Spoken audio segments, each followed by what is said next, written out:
Greetings and welcome to the Halloween edition of the Sliders Review. Alright, let's address the elephant in the room. I know it's not Halloween. Alright, that's long past. But when it came to my Halloween videos, I ran out of time and I couldn't upload everything I wanted to. So that's why I'm uploading them past Halloween. But if you stop and look at it like this, at some point in time, it's gonna be Halloween time again, October.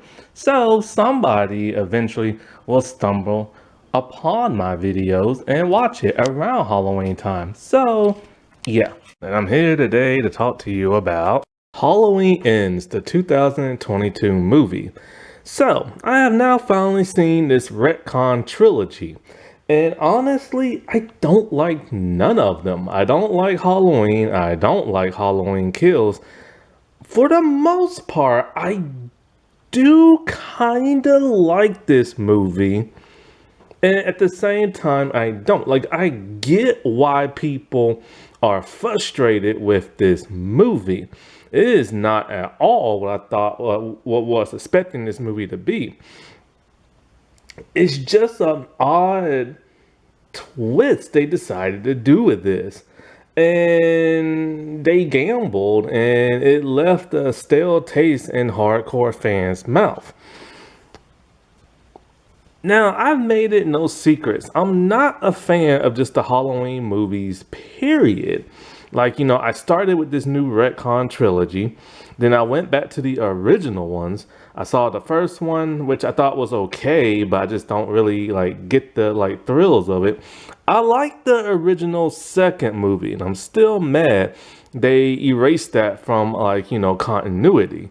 I hate the Rob Zombies Halloween movies, and I've never seen movie 3, 4, 5, 6, or 7 yet. I haven't seen none of those, so I don't know. And so when it comes to this movie, is it a terrible movie? No, not at all. It's actually a really good movie. The problem is, it's just a sucky Halloween movie.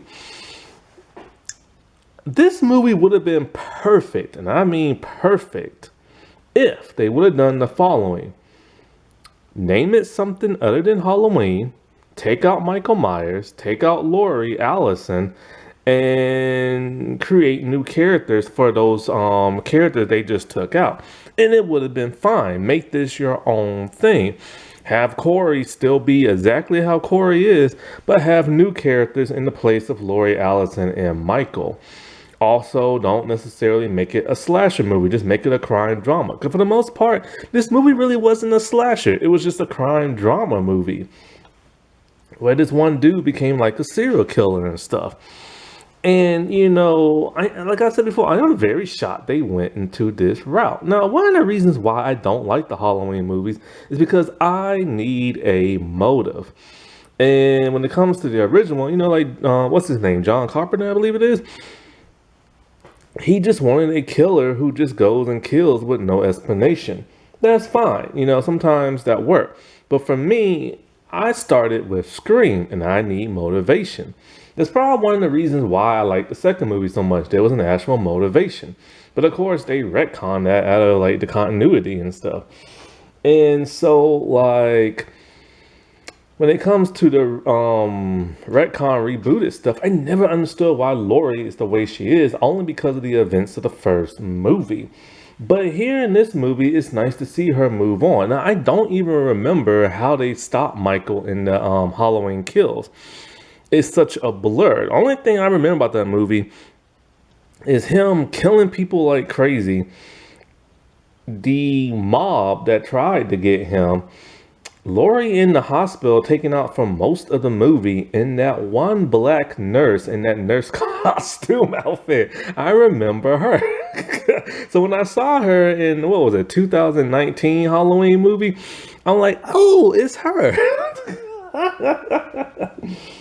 But it's weird because when it comes to Lori, when it comes to any of these movies and these 80s horror things, it's mostly just drama, everyday people lives, and then slasher stuff later.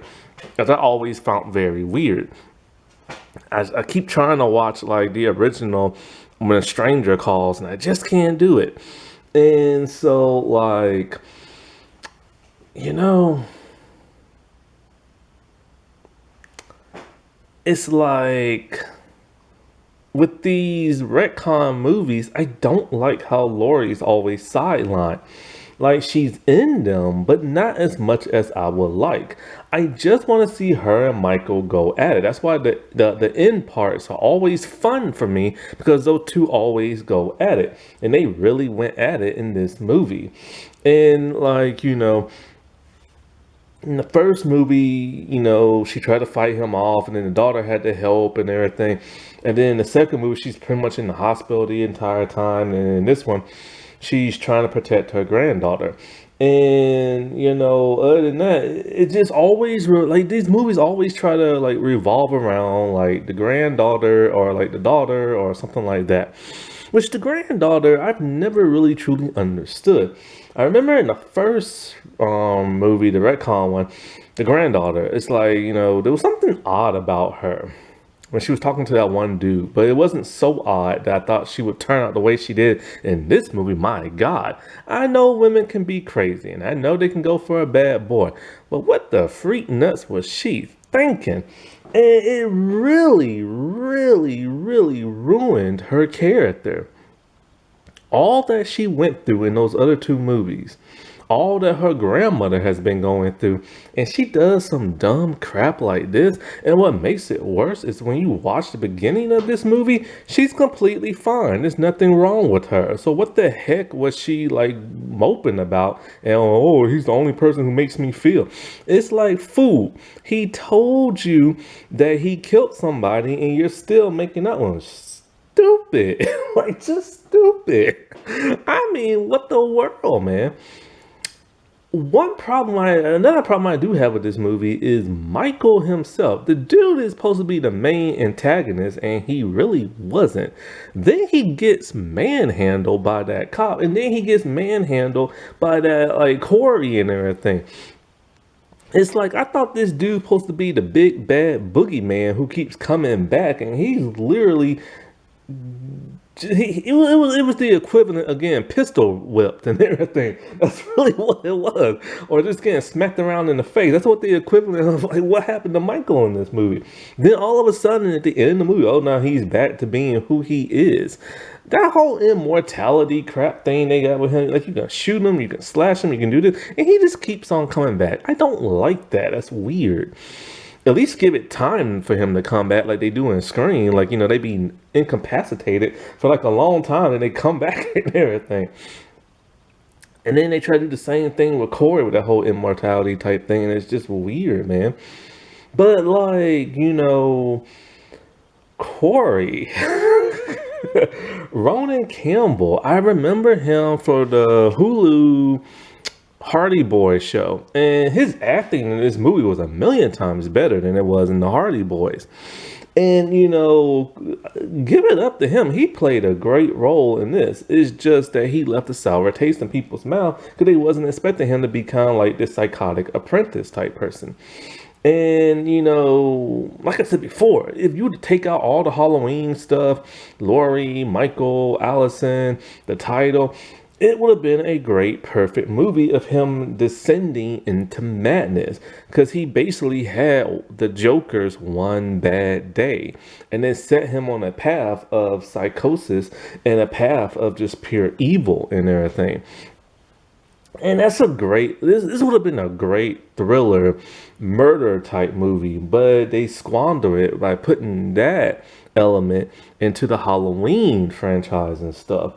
And so basically, he had an accident in 2019 where he became a little claustrophobic of this little bratty boy who locked him in a closet. He kicked the door open, the boy went over the balcony, and boom, he died. Now the whole town thinks he's a monster and he's constantly getting picked on and looked at.